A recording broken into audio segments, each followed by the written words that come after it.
Assalamualaikum warahmatullahi wabarakatuh. Di sini kami dari kelompok 6 yang terdiri dari Ahmad Fahrian Ali, saya sendiri Ilham Saifuddin Alfat, terus ada Muhammad Trisna Rizdaniar, terus Farah Fahira dan kawan kami Syahna Dwi Aldena Marsela. Di sini kami akan menjelaskan tentang materi implementasi strategi. Next, langsung saja. Pertama saya akan menjelaskan definisi dari implementasi strategi itu sendiri. Yang mana implementasi strategi adalah jumlah keseluruhan aktivitas dan pilihan yang dibutuhkan untuk dapat menjalankan perencanaan strategis. Implementasi strategi ini merupakan wujud pelaksanaan dari perencanaan strategi yang telah dibuat oleh manajemen guna mencapai tujuan perusahaan tersebut. Oke, di sini saya melanjutkan dari teman saya, yaitu pada slide 3 ini menjelaskan pelaksana implementasi strategi. Jadi pada sebagian besar perusahaan multi-industri, pelaksana strategi adalah setiap orang yang ada dalam organisasi atau perusahaan dan para wakil presiden bidang fungsional dan direktur divisi atau unit bisnis strategi atau SBU itu bekerja sama dengan bawahan mereka untuk mengimplementasikan seluruh rencana tersebut secara khusus, terinci, dan dalam skala yang lebih kecil menurut pabrik, departemen, dan unit yang mereka pimpin. Lalu yang selanjutnya ini merupakan perangkat operasional dan manajerial untuk implementasi strategi. Pada urutan pertama yaitu ada perangkat organisasional dan manajerial untuk implementasi strategi. Itu terdiri dari strategi fungsional, faktor-faktor struktural, kepemimpinan organisasional, dan sistem pengendalian organisasional. Untuk strategi-strateginya sendiri yaitu terdiri dari pemasaran, produksi, sumber daya manusia, finansial, dan R&D. Lalu faktor-faktor struktural terdiri dari struktur organisasi, sistem informasi, dan sistem dukung keputusan. Untuk yang kepemimpinan organisasional, yang pertama ada gaya kepemimpinan, manajer-manajer kunci, budaya organisasi, dan komitmen. Dan untuk sistem pengendalian organisasionalnya sendiri ada penganggaran, sistem imbalan, dan penilaian kinerja. Selanjutnya yaitu kunci keberhasilan implementasi strategi. Kunci keberhasilan implementasi strategi ada 3, yaitu struktur organisasi, gaya kepemimpinan, dan budaya organisasi. Yang pertama, struktur organisasi. Penetapan struktur organisasi merupakan salah satu faktor penting dalam implementasi strategi agar semua aktivitas perusahaan yang diakibatkan perubahan tersebut dapat dilaksanakan dengan baik. Alasan utama perubahan dalam strategi memerlukan perubahan dalam struktur organisasi, yaitu struktur biasanya menjelaskan tentang bagaimana kebijakan akan disusun, dan struktur biasanya menjelaskan tentang bagaimana sumber daya akan dialokasikan. Dan pada dasarnya, struktur organisasi dapat dikelompokkan menjadi 4. Yang pertama yaitu organisasi primitif. Umumnya digunakan oleh perusahaan kecil tidak mempunyai berbagai macam kegiatan dan hanya memiliki karyawan relatif sedikit sehingga langsung mengawasi karyawannya. Yang kedua yaitu organisasi fungsional. Dalam organisasi fungsional, setiap manajer bertanggung jawab terhadap salah satu dari berbagai fungsi yang ada di dalam perusahaan, di mana semua fungsi-fungsi tersebut secara kolektif dilibatkan dalam pencapaian tujuan perusahaan dalam implementasi strategi. Yang ketiga, organisasi divisional. Manajer divisi dapat mengembangkan suatu strategi untuk bisnisnya masing-masing dan menghadapi persaingan yang mungkin berbeda dengan divisi lain dalam perusahaan sehingga strategi yang dipakai berbeda dengan divisi lain. Dan yang keempat yaitu organisasi matrik. Terdapat salah satu fungsi struktur organisasi yang bertanggung jawab terhadap fungsi-fungsi kegiatan dan dasar organisasi lainnya, bertanggung jawab atas proyek-proyeknya. Selanjutnya akan dijelaskan oleh Farah. Selanjutnya, gaya kepemimpinan, yaitu implementasi strategi biasanya berkaitan erat dengan perubahan. Oleh karena itu, tidaklah mengherankan masalah kepemimpinan merupakan hal yang sangat penting dan perlu dicermati secara teliti dalam implementasi strategi. Gaya kepemimpinanlah yang akan berpengaruh terhadap cara-cara berkomunikasi serta proses pengambilan keputusan di dalam perusahaan. Selanjutnya, budaya organisasi, yaitu organisasi perusahaan yang dirancang untuk mengimplementasikan suatu strategi sesungguhnya jauh lebih kompleks dibandingkan dengan format struktur organisasi yang digambarkan dalam sebuah bagan. Di luar bagan tersebut, sesungguhnya ada hal lain yang perlu mendapatkan perhatian manajemen dalam proses implementasi, yaitu budaya perusahaan. Budaya perusahaan mirip dengan kepribadian seseorang. Budaya perusahaan merupakan norma atau nilai yang dianut bersama atau share value yang menjadi dasar bertindak seorang individu dalam organisasi. Budaya perusahaan inilah yang dapat menyebabkan mengapa suatu strategi dapat diimplementasikan pada suatu perusahaan. Sedangkan pada perusahaan yang lain, strategi tersebut gagal diimplementasikan kendati kedua perusahaan tersebut menghadapi kondisi yang relatif sama.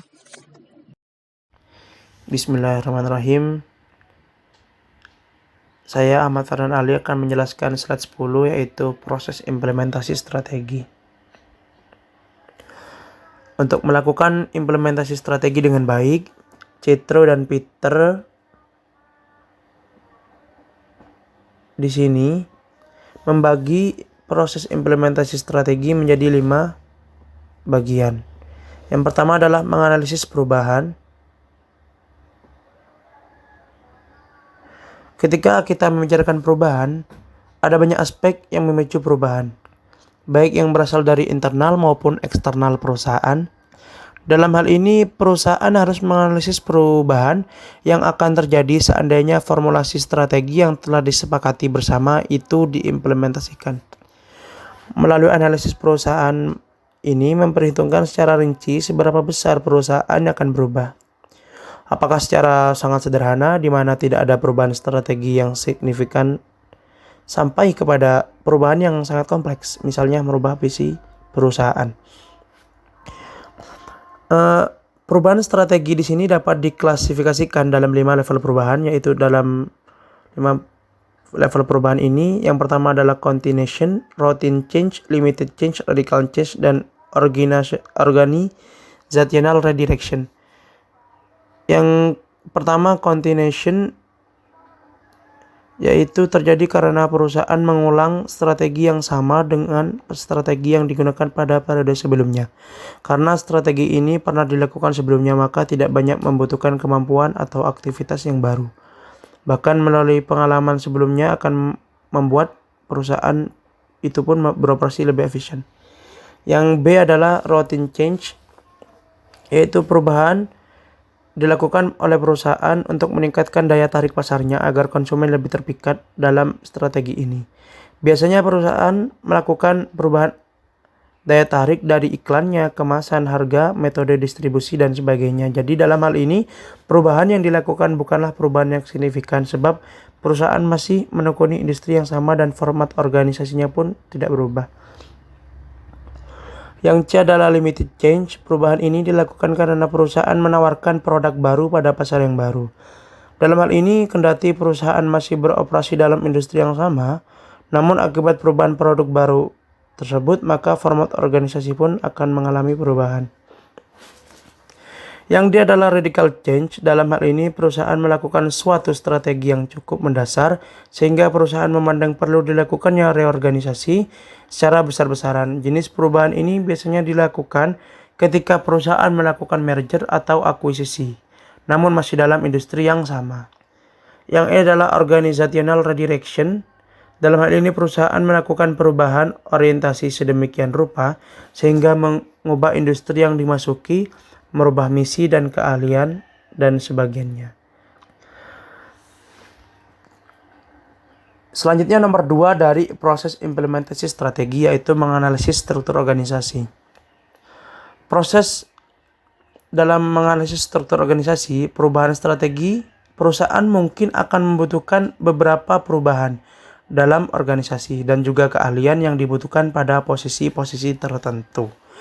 Studi yang dilakukan oleh Chandler terhadap beberapa perusahaan besar Amerika Serikat seperti DuPont, General Motors, Sears, dan Standard Oil disimpulkan bahwa berbagai perubahan yang terjadi dalam implementasi strategi akan mengarah pada perubahan struktur organisasi.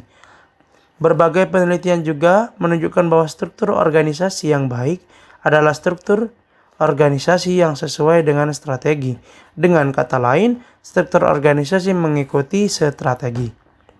Oleh karena itu, penetapan struktur organisasi merupakan salah satu faktor penting dalam implementasi strategi agar semua aktivitas perusahaan yang diakibatkan perubahan tersebut dapat dilaksanakan secara baik. Struktur organisasi akan membantu mempertajam aktivitas kunci perusahaan dan memperlihatkan pola koordinasi yang diterapkan dalam menjalankan strategi. Dalam hal ini, aspek strategi, struktur, dan lingkungan harus terpadu dalam satu kesatuan, atau jika tidak, maka kinerja perusahaan akan lemah. Lanjut pada nomor 3 dari proses implementasi strategi, yaitu menganalisis budaya perusahaan.